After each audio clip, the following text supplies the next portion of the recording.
Right, everyone, we are back for another rebuild. So the premise of the series is we use the real-time database linked down in the description. So we've just finished the 21-22 season. Newcastle have survived.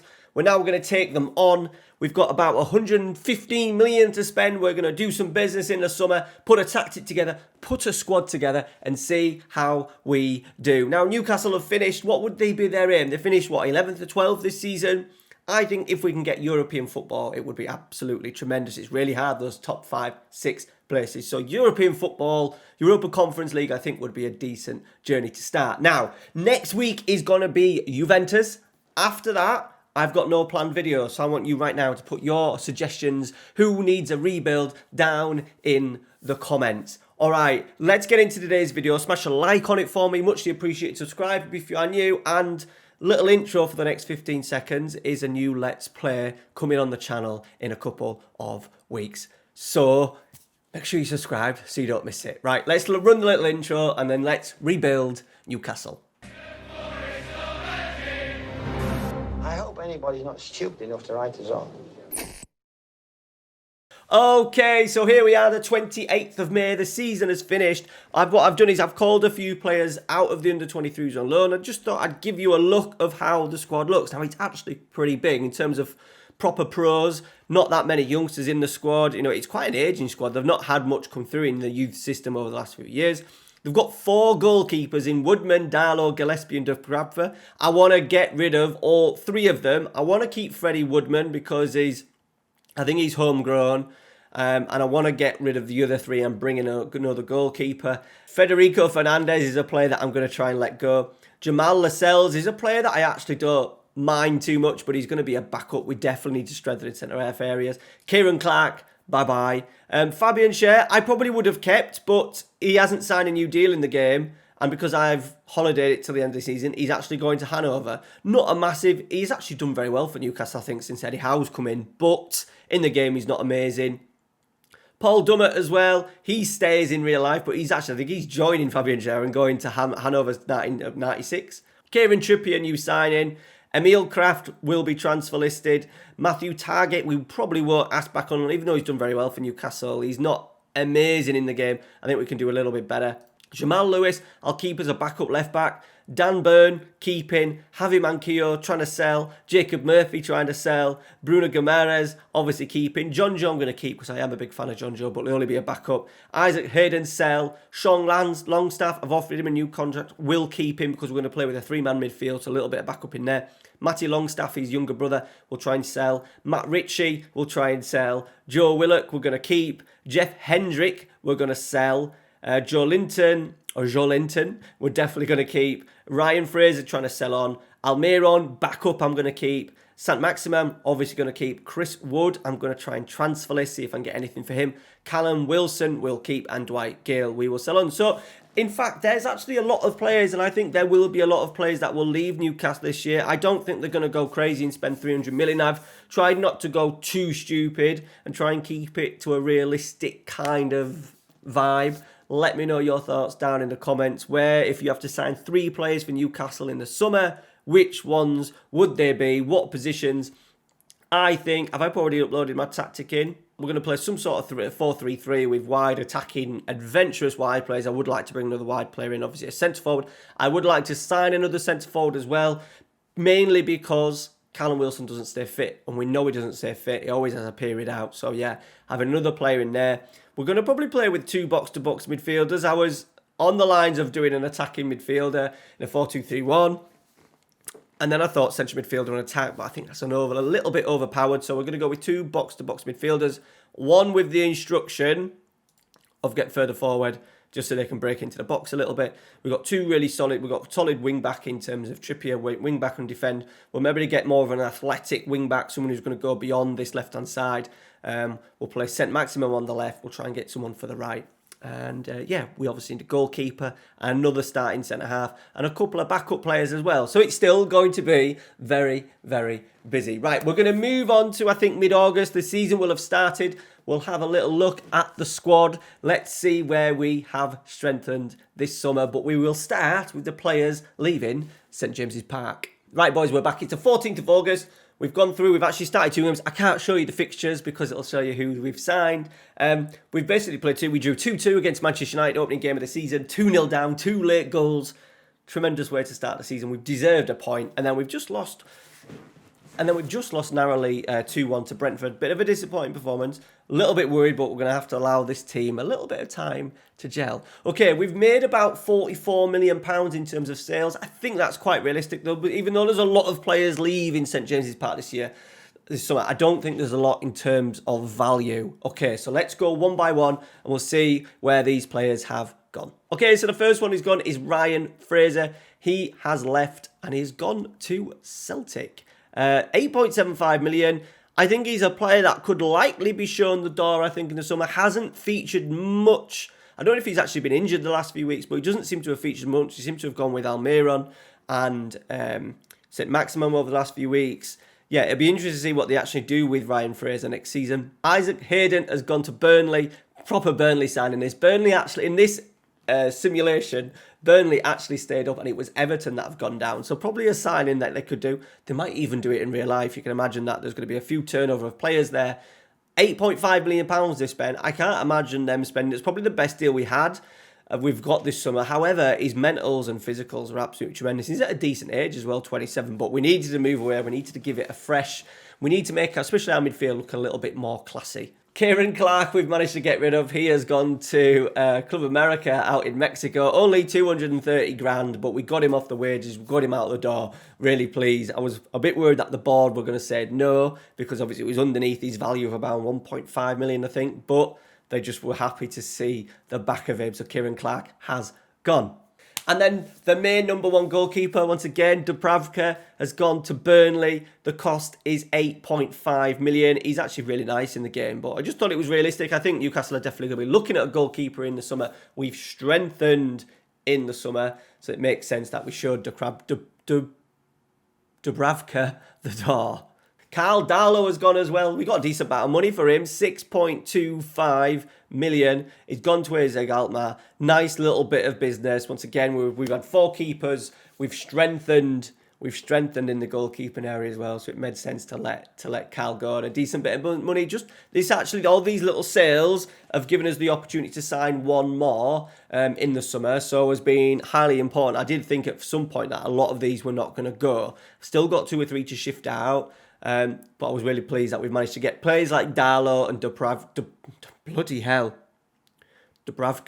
go, so then we don't have to worry about them just sat in under 23s doing absolutely nothing. Javi Manquillo has gone. He's gone to relegated Everton. We took a time, 4.3. It was the minimum the board would accept for him, unfortunately. So a couple of deals were sort of like cancelled. In the end, we've managed to get him out the door as well. He's one of those players that needs to be moved on. He can do right and left, but we've strengthened in both areas, both fullback positions as well, so it made sense to let him go. Emil Kraft has gone to Espanyol for 1.4 million. Obviously, he's actually done all right in real life in the last few weeks, but his technicals are absolutely shocking in the game. Fernandez has gone. Interesting, he was the most popular, most sought after. He's gone back to Argentina Racing Club in Argentina. 1.2 million. There was about 20 bids all in for him as well. So he had the choice and he's gone to Racing Club. Matt Ritchie has gone to Mainz in Germany. 1.1 million. Once again, his attributes are not actually bad in the game. He's actually pretty good. But 32 makes sense, I think, for him to move on. He's had a good number of seasons now at Newcastle. Probably best that he moves on. We've got 1.1 for him. And then a couple of loans. We struggled to get Dwight Gale out the door. So we've accepted a nice little bid actually from Huddersfield. I think after he plays 20 games, it comes a mandatory fee, but he's going to Huddersfield. Huddersfield, who are back in the Premier League, by the way. So then they need him to score some goals. And Mark Gillespie, who was probably my 4th choice goalkeeper. He's gone on loan to Luton until the end of the year. Yeah, it was one of those where we were probably not going to get anything for him. I was just happy for him to be out of the door. Okay, so those are the outs. I said about 43, 44 million, plus the 115 that we got from Newcastle. So we're looking at a transfer budget of 160 million-ish. I've spent 155 million. Let's go and check out the players that we've brought in. Okay, the cheapest that we've brought in, he's just signed for Aston Villa. I don't know what Man United are doing, playing at not getting someone of this quality, just to be even just a little bit of a squad player, but there we go. Boubacar Kamara. We've got sort of like a few central midfielders in there, but we want to get rid of like the Hendrick. The Longstaff's not going to be good enough. I thought he would be nice and aggressive in front of the back four. I want a really aggressive midfield. We're going to press high. We're going to work hard. Obviously, we've got Bruno Guimaraes. We've got Joe Linton. We've brought in another player as well, but I just thought Boubacar Kamara just sits. Can also play as a backup centre half, but be really good and aggressive. Will no doubt fit the Premier League next season and do a terrific job at Aston Villa. So we've got him in on a free transfer from Marseille. The next one in is an absolute bargain in the game. At the end of season 1, boys, get this guy signed. Oscar Menguiza. Now, I think the problem with him is he's a bit of a hybrid centre-half, stroke right back. Not amazing on the ball. He's okay. He's better than an Aaron Wan-Bissaka, by the way. But he's a little bit of a hybrid. Now Xavi's gone in there. He struggles a little bit. We've sold Emil Kraft. I don't want to play Jacob Murphy there. We needed a backup right back, and he fitted the bill. £5 million from Barcelona. Remember, Kieran Trippier is on the wrong side of 30 as well, so this guy could definitely develop. We could even make him move into a centre-half, ball-playing defender, maybe over the next few years. Next signing is an absolute classic, but I just think he fits Newcastle. Imagine the midfield of Sangare, Bruno Guimaraes, and Kamara, just players that are going to work extremely hard.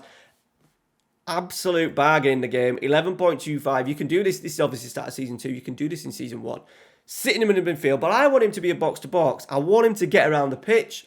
I want him to work hard. I want him to dominate. I want him to give the ball to Bruno a little bit. Let Bruno play. Let the 2 wide players play. Let the wing-backs as well, who are very good going forward, get them involved. Middle of midfield, we're just there to dominate the game. Our new left-back is Renan Lodi, Atletico Madrid. I think we paid about 18.5 million pounds. I think that's a terrific signing. Somebody who says he can play winger. He's going to be a very... Remember we said we wanted St. Maximum on that left-hand side, cutting from left-hand side in. We want Lodi going around the outside. We're going to keep Kieran Trippier a little bit deeper. He's a little bit older and a little bit less athletic, so we're going to have him sort of like playing his wing back on defend. But we want Lodi to be the man bombing forward down that left. Good age profile as well, 24 years old. New centre-back, a big fan of this guy, the Croatian, Duj.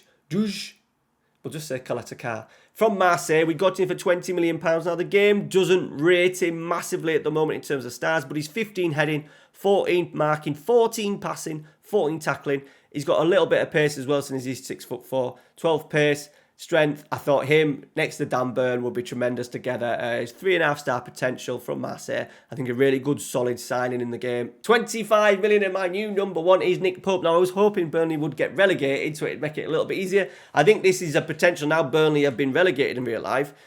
Newcastle may go for someone like Nick Pope instead of Henderson. Man United are wanting apparently like about 30-40 million. This guy will probably be half the price of that. He'll want first team football. He'll want to go to the World Cup in November. So that's an unlikely deal. That could potentially happen. We've got him in 25, a little bit more than what I wanted, but because Burnley stayed in the Premier League, it made the deal a little bit harder. So 25 million. Our new number 9 is Dominic Calvert-Lewin. I think the way Everton are going, and even though they're in the Premier League next year, they're not going to have much money to spend. I think he will be definitely, he's a northern boy anyway. He's not come through the youth system at Everton. I don't think he's that emotionally attached to them. I think this is a deal that could potentially be done. £35 million we got him, which I think he's probably a little bit on the cheap side, especially now because in real life Everton have stayed in the Premier League. But I'm really happy. I think he's going to have a really good season. I can imagine the Newcastle fans really warming to Dominic Calvert-Lewin. And the biggest one is Noni Madueke, the English-born midfielder, I think winger. He actually came from, PSV, obviously came from through the youth system and left Tottenham really early. We've managed to get him in for 40 million. Now, I didn't realise that he's a tribute to starting. This is start season 2. He's actually really good. Obviously, because it's simulated and because we've started with the unique database, we can't see his statistics from last season. But I thought a young English player who will probably want a return to the Premier League at some point. Dribbling 17, first touch 15, technique 15, flair 16, composure 15. We're going for the entertainers here. St. Maximum, Madueke on the other side. Calvert-Lewin down the middle, pace and power and energy in the middle, good couple of technical fullbacks. He kind of fitted the bill. We've paid the most out of him, so £40 million. We have got the wonder kid England, probably international going forward on the save as well. So yeah, there it is. There is the transfers done. Now, we've still got some players at the club. We've still got Jacob Murphy, John Joe Shelv we're going to keep, Matty Longstaff, Chris Wood as well. Can't get him out the door. So they will stay and maybe play their part. All right. There it is. I'll show you quickly the results. There we go. We actually beat Burton 3-1 with a rotated squad. Very good pre-season as well. All wins. Brentford defeat. We're 14th in the league after 2. I am hopeful, though, we can have a decent season. As said, if we can get that 7th spot, I would be happy. You know, there's obviously the top boys, Liverpool, Man City. I think it's going to be really hard for Newcastle this year. They've obviously finished the season very well, but how far can they go? Potentially, you know, if they have a really good season, you could maybe not looking at knocking on the door of the sort of the Leicesters, the West Hams, potentially Arsenal, depending on how badly they do, how badly Manchester United do under the new manager Ten Hag, with playing that Thursday-Sunday scenario. So I think anywhere in sort of like 7th to 10th is realistic. I think anything above that, if we could break the top 6, we'll be very, very lucky and we would have had an exceptional season. All right, guys, let me know what you think to the signings. Let me know where you think we might finish. I'm hoping, obviously, last episode we got a little bit of success with Everton. I want to see if we've done it today with Newcastle. All right, guys, and we are back. And as you can see, Champions League football is returning to St James's Park. 38 games, 19 wins, 9 draws, 10 defeats, 71 goals scored, 48 conceded, only 66 points, but we've done it. Best thing as well, look at bloody Liverpool. Absolute freak show in this game. Simulated 114 goals they've scored this season. We've beaten Tottenham, Chelsea and Arsenal. I will take that. Now, 10 defeats came against some disappointing ones in there. Fulham, Palace at home, Burnley away, Brentford away that we covered. Any really big wins? Manchester, by the way, we beat Manchester City 3-1 last game of the season at home. They obviously couldn't win the league. Yeah, no, they couldn't win the league anyway, but they were second. A defeat or even a draw for us would have been enough in the end, but a defeat would have meant, a draw would have meant we didn't finish in the Champions League. So an absolutely massive result last game of the season. Right, let's go and dive in. Let's go and see how some of the players did. By the way, in the Cups as well, knocked out in the quarterfinals by Southampton, knocked out in the quarterfinals by Norwich. Quite disappointed with that, to be honest. If we look at the fixtures, 2-0 at Norwich. Yeah, there's a little bit of rotated squad, just a little bit, but nothing amazing. So I am quite disappointed that we've not gone further than that, beating a Norwich side who would have been in the Championship. But the players, who has performed? Now, obviously, I've set the tactic up, but it was up to my backroom staff to see who played. So I'll be interested to see, have we got any surprises? Okay, so Alan St. Maximin has played the most games. He has scored 21 goals and 16 assists, so 37 goal contributions for him, an average rating of 7.42. Absolutely tremendous season from him. I imagine big clubs, yeah, Juventus are after him, wants to move to a bigger club. I thought that would be the problem. Bruno's had a good season as well. 7 goals, 42 appearances. Bouba Kamara sitting in front of the back four. No goals, but 42 appearances, average rating of 7. You'll take that. And then Kalatakaz done all right, 41 appearances, 1 goal, 6.84. Kieran Trippier, 12 assists from him. Look at Madueke, 18 goals, 12 assists in all comps, 30 goal contributions in 40 starts, 43 games altogether. A really good season for him. Obviously, he's going to kick on over the next few seasons. It looks like he's improved in his physicals as well. Average rating-wise, anyone we've missed, Jamal Lewis has done well in bits. Lodi's done all right as well, 7.05. Average ratings are not the best. Goal-wise, it looks like we've struggled with the 2 strikers. So Dominic Calvert-Lewin got himself only 10 goals in the Premier League in 23 games. So he's either been injured a little bit or he's been out of the squad. Has he picked up any injuries? Yeah. Or he's out for 2 months. Fractured lower leg. He's broke his leg. Okay, we'll let him off. So he's had a nice little return there on goals, considering he's been injured for a lot of the season. Callum Wilson as well. 10 goals in 15 starts, 15 as sub. That's not bad. Assist-wise, we said St. Maximum, Madueke, Trippier, Lodi, Lewis. Obviously, fullbacks, very, very important in this system. All right, guys, that is it. Thank you very much for watching. So let me know down in the comments if you want to suggest a club for me for the next video. Let me know after next week. As I said, next week's Juventus. Really looking forward to getting a 4-4-2 going. Morata, Vlahovic, Chiesa out wide. We need to sign some left-sided midfielder, a fullback or two, I think. It's going to be very exciting, so make sure you check that out next week. I'm actually going to leave this save file, so the file from the start of the season when we first loaded up the game, I'm just going to leave the save file so you don't need the database. Obviously, then you can resign myself and then put yourself in the game yourself. You can manage Newcastle, you can manage someone else. Yeah, so there you go. Go and check it out. Go and see how you do. A little bit of fun, one season challenge. By all means, jump in my Discord and let me know how you get on. All right, guys, thanks for watching. Smash a like, and we'll see you soon. Next week, Juventus, Jurgen Klopp video out Thursday, and the start of I Believe in Miracles with Nottingham Forest starting very, very soon on the channel. Take care, guys. See you later.